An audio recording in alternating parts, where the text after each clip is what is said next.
விடுவிடுவெனவே வாலிப மனது விண்வெளி விண்வெளி ஏறும். மன்னவா ஒரு கோயில் போய் இந்த மாளிகை எதற்காக? தேவியே என் ஜீவனே இந்த ஆலயம் உனக்காக.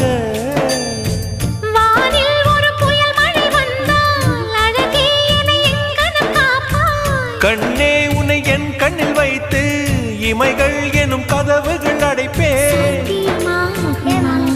நான் சத்தியம் செய்யவா? தொடு தொடுவெனவே வானவில் என்னை தூரத்தில் அழைக்கின்ற நேரம். Uva, uva, uva, uva, uva, uva, uva, uva, uva.